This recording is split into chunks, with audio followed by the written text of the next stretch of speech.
La pregunta que se hacen ustedes es la pregunta del millón, porque todo...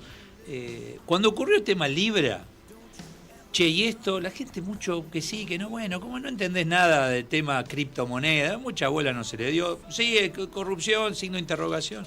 Pero en este tema, que se está sosteniendo ya va a ser una semana, está todo el mundo ahí, incluso ya hay estudios, hablan de un 60-70% que dice, sé que es corrupción.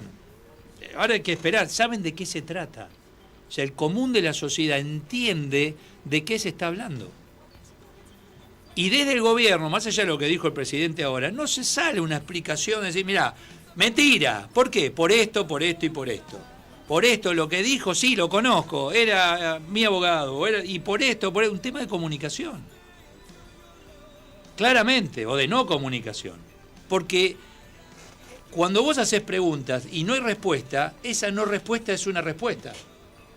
¿Se entiende, no? O sea, si vos no, che, no te llamo, no me da bola, es una respuesta ya, no te quiero dar bola o no quiero contar, ¿por qué no querés contar? Bueno, bueno, ya es una respuesta. Y esto tiene implicancia política, social, elecciones de por medio, etcétera.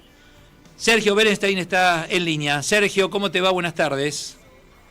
¿Cómo estás, Eduardo? Un placer, un abrazo grande. Gracias, igualmente para vos, Sergio. Gracias por atenderme. Bueno, esto es mucho más complejo que cuando apareció el caso Libra, ¿no? En principio. Sí, por supuesto, Eduardo. En primer lugar, porque el caso Libra era mucho más difícil de comprender para el ciudadano promedio, porque una criptomoneda es algo, en general no estamos familiarizados, mucha gente incluso lo confunde con una billetera electrónica o digital, ¿no?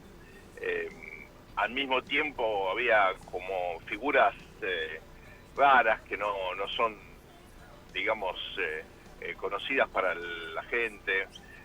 Incluso esto es peor que los otros casos de potencial presunta corrupción, como el de este empresario ligado al gobierno, Scaturice, ¿te acuerdas? El sí, del avión, sí. las valijas. Y aparecieron otras cosas, los contratos supuestamente de empresas vinculadas a los Menem con el Banco Nación.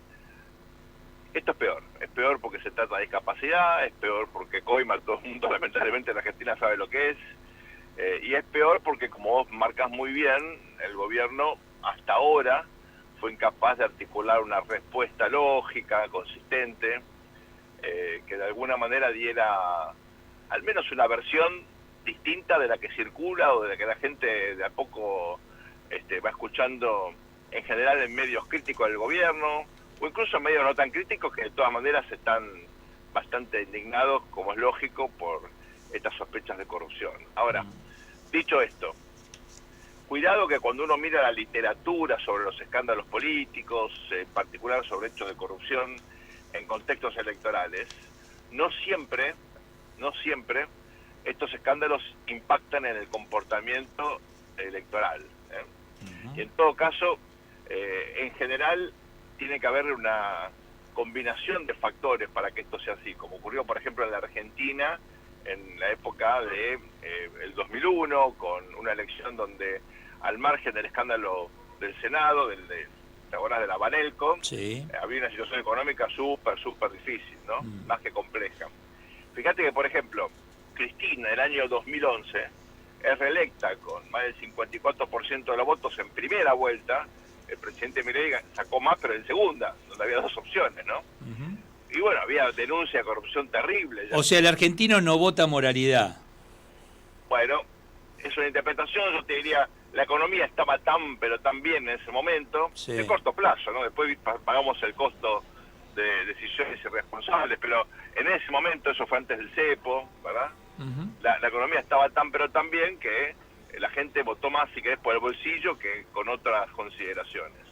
En el mundo, líderes como Berlusconi, por ejemplo, en Italia, estaban siempre en medio de escándalos de todo tipo, y bueno, mantuvo su influencia durante muchísimo tiempo. Por eso, yo quiero ser cauto aquí. Evidentemente esto puede tener alguna influencia en las elecciones de la provincia de Buenos Aires, veremos. Yo creo que es más importante los hechos de violencia que estamos viendo tremendo, diario. Tremendo, sí. que sí. claramente están planificados para desalentar la participación del ciudadano común. O sea, a ver, podemos interpretar que el porcentaje de ciudadanos que no vayan a votar va a ser el que va a ganar. No, yo creo que va a haber, en principio, mirando los números, Sí. bueno, por supuesto, en principio va a haber un porcentaje parecido de ausentismo del que estamos viendo en otras provincias, ¿no? Es en torno al 40%, es mucho, ojo, pero no, digamos, no es mayoritario. De todas maneras, recordemos que se vota en la provincia de Buenos Aires con el viejo sistema. ¿Qué quiere decir viejo sistema? Es la lista sábana más la boleta de papel histórica que se votaba en Argentina siempre. Esto implica que los partidos tienen que imprimirla, tienen que distribuirla, necesitas un aparato político el día de elección que asegure que no te roben la boleta, todas las macanas típicas que tuvimos en la Argentina y que resolvió la boleta única de papel. Tal vez la única cosa importante en materia institucional que se hizo en estos 21 meses de gobierno. Bueno, eso hace la diferencia, porque si no tenés un aparato de fiscalización sofisticado, probado, ese día la gente te puede votar, pero no te lo cuentan esos votos. Ese 40%, vamos a poner un 40% que decide no voy a votar, qué problema, ¿no?, para la democracia, porque no tiene opción. O sea, ¿quién capta mañana ese porcentaje? ¿Hacia dónde iría? ¿Qué se busca? Mira, ¿qué sabemos al respecto?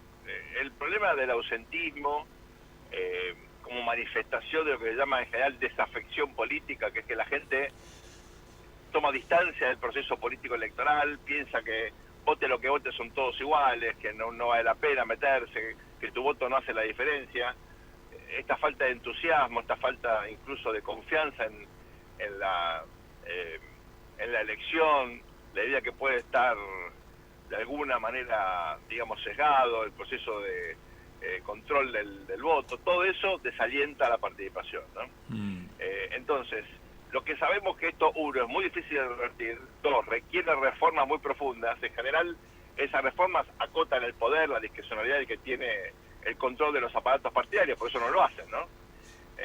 Pero claro, ¿cuál es el riesgo? Y que te quedas sin legitimidad de origen. Y eso para la política es muy importante. Entonces, hay un límite, por eso te explica por qué muchos países que abusaron del fraude durante mucho tiempo y dejaron de hacerlo. México, por ejemplo, ¿no? Ahora estamos en el proceso inverso en México de vuelta, pero durante por lo menos 30 años en México hubo elecciones libres y limpias, y bueno, hubo alternancia en el poder, ¿no? Esta cosa se hace para que no haya alternancia.